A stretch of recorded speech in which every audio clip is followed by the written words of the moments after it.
Welcome to the 12th episode of the Think Wildlife podcast. Today we have Akansha Tiwari. She's a wildlife filmmaker who has worked extensively with marine conservation. So my name is Akansha and I'm a wildlife filmmaker and I work with conservation stories which focus on marine wildlife, but I also work with public policy. What got you interested in ocean conservation? Okay. Um, Ocean conservation was something that was at the back of my head since I was a child, but you know, when you research and you realize when you start making films that there is not enough representation of stories about the sea, because we don't have enough access to it, so we don't care about it as much. It's looked at as a distant problem or, only a scientist problem. So I thought that we should have more stories about the sea and the ocean and water bodies, and that's how it started. One of your works was the film Tangled series. Talk us through it a bit. What was it about and what were your goals and what was your experience filming it? Okay, so Tangle Seas started in 2019, and it was just something that came out of a conference that I attended in Goa, and the Sarpanch and everybody was talking about how marine debris and ghost nets and nets in particular are such a problem because you don't know how to dispose them. And they just told me, hey, why don't you consider making a film about this?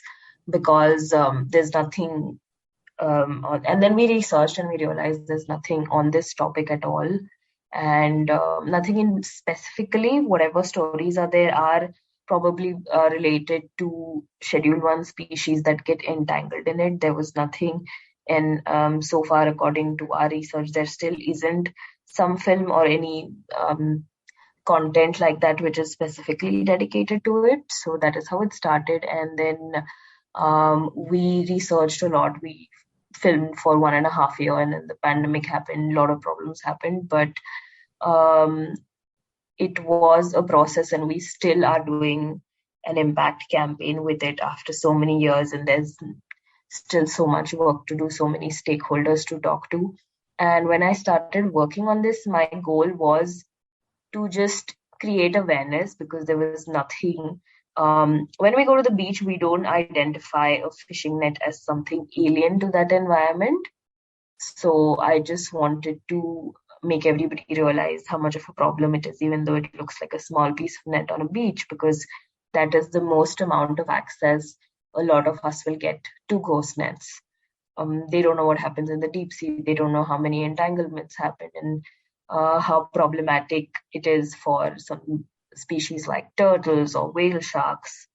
And there was a recent report that there was a ghost net in, I think, the lungs of a dolphin in Goa in one of their strandings. So it's pretty problematic.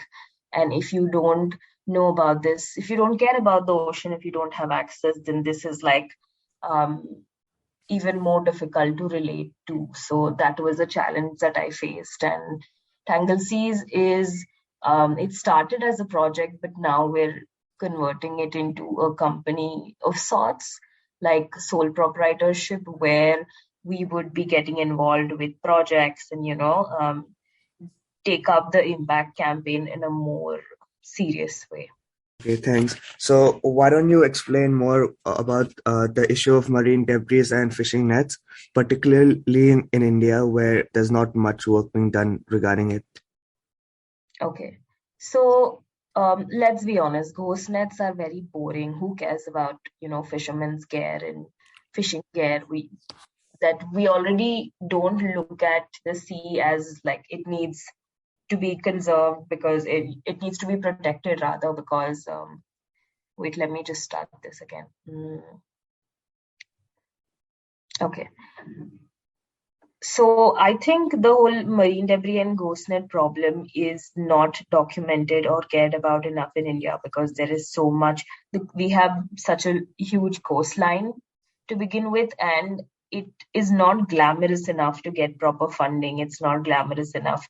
Like, there is no turtle project, tiger project, elephant project associated with it. And the amount of work that goes into it is a lot more because the nets as well as debris is found on the coast. It's found underwater, it is found on the surface, um, pelagic, benthic, coastal. So there's a lot of work to be done, and the amount of plastic and the amount of debris that enters the ocean is not stopping and doesn't look like it's going to reduce anytime soon. So it's just like, you do beach cleanups, and after 2 days, or, it's the same thing again in places like Bombay, for example. So it's just, it feels like a lost cause. Of course, it is not, but there are issues like there is not enough information in the public domain to begin with. So you're just researching. Most of the projects have failed because research takes so long, and then there's nothing to um, there's nothing that you can carry forward. There is no information which is completed and you can be like, okay, this is my reference and I will do research on it. So that is another huge problem in a landscape like India. What else is being done in India at a local and national level to tackle marine debris and coast nets? What is being done? There are these policy researches going on, but marine debris is looked at as a um, global problem, much more like under UNEP and those sort of laws than something particular to India, because they have a lot of other stuff going on, and because of its geographic location also, um, India has a lot more issues to deal with, so it's not so much of a priority. What is being done is all these organizations like WWF, for example, that at the top of my head are conducting research on it, and but the problem here is that their reports are not public again, like I mentioned. So whatever work is happening, nobody really knows where that data is going. Okay. Around policy also regarding marine debris. So can you talk about your work a little bit? So I have been working with policy for awareness about marine debris and ghost nets in particular, because there's nothing happening. In over 4 years, we've worked with different stakeholders who are involved with it, and we are looking at policy for creating better awareness opportunities like workshops. Storage spaces should be better documented. They should be, if I want to use ghost nets to make maybe a bracelet, for example, I need to know where to get this net from, this kind of net. I should have a proper supply chain if I want to repurpose it into a product, for example. So, and that is just one example because I wanted to look at a commercial angle of it, if you get financial return from it. But repurposing can be done, decomposition can be done. That's a very scientific, long, short process, and it's not happened yet. But all of those things, if they have to happen, if you want to know how to get rid of ghost nets that are already existing, if it's not, because solving that problem at the source is also very far-fetched. So once whatever is there, there's enough to deal with already. And if you want to work on that, you need to know the whole chain of, where the nets are collected, and they need to be segregated, they need to be cleaned because they have marine debris. There's a lot of underwater other stuff that is stuck in it. So just taking that up on a local and global level is very important. So and nets are a huge part of marine debris. Marine debris, there's a lot going on in a general, plastic problem thing that's looked at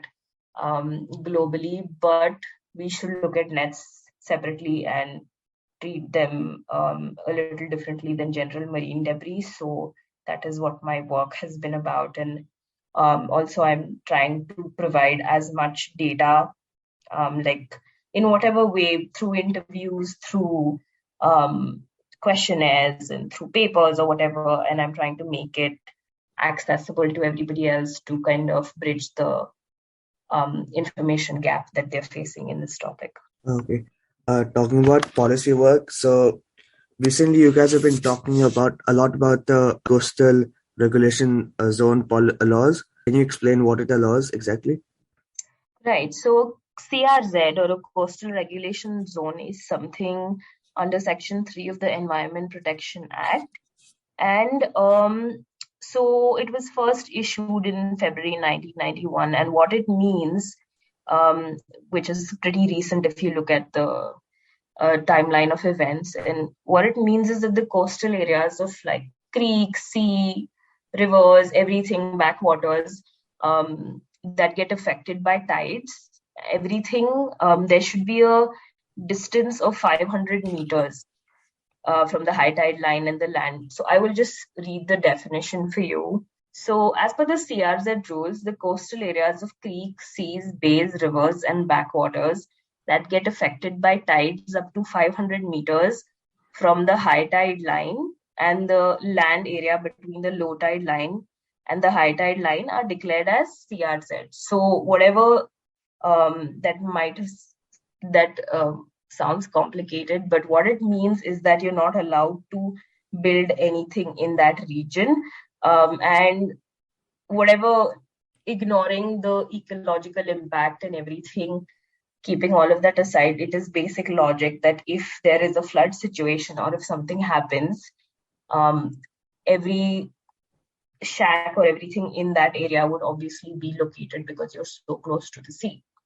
So that is what CRZ is in, as simplified as I could do it. You also launched a Ban the Butt campaign.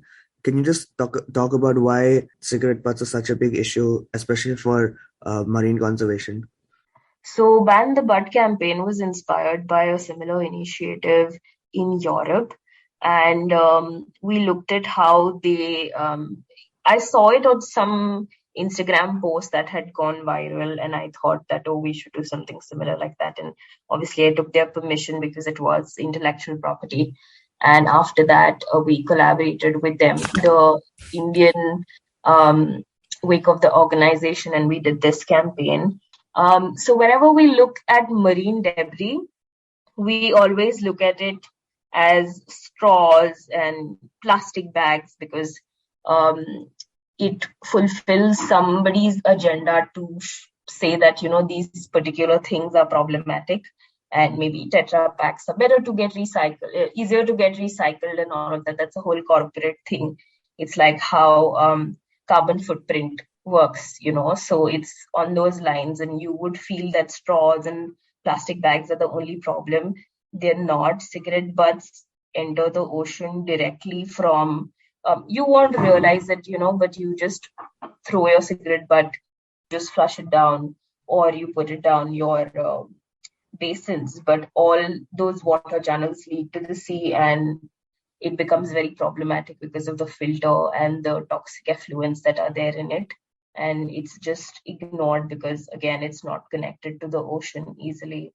Like maybe, straws are there, and straws, because again, so we look at straws and plastic bags much more because we've seen footage of turtles being affected by, we've seen those graphic images, we've seen those graphic pictures, and we care about turtles, we care about this glamorous megafauna, and that is why this is supposed to be the only problem that we address. That's how conservation works. Plastic pollution is something that is overdone now. Microplastics is something that is overdone, and all these things are ignored in the back end. So we should just look at the statistics and realize how problematic cigarette butts actually are, and remember at the end of the day that every water channel leads to the ocean. So one more question is that how can the layperson tackle the issue of help tackle the issue of marine debris, especially the people who are not into conservation?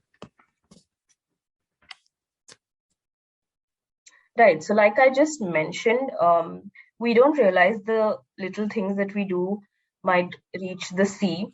Like whenever we're going out, just not throwing your cigarette butts around, not disposing of your straws around, because one way or the other they are going to reach the ocean, and then it's going to circle back to us. Even if people would say that, I don't eat seafood, how is this going to happen to me? But those, if you look at studies, microplastics have entered our bloodstream also.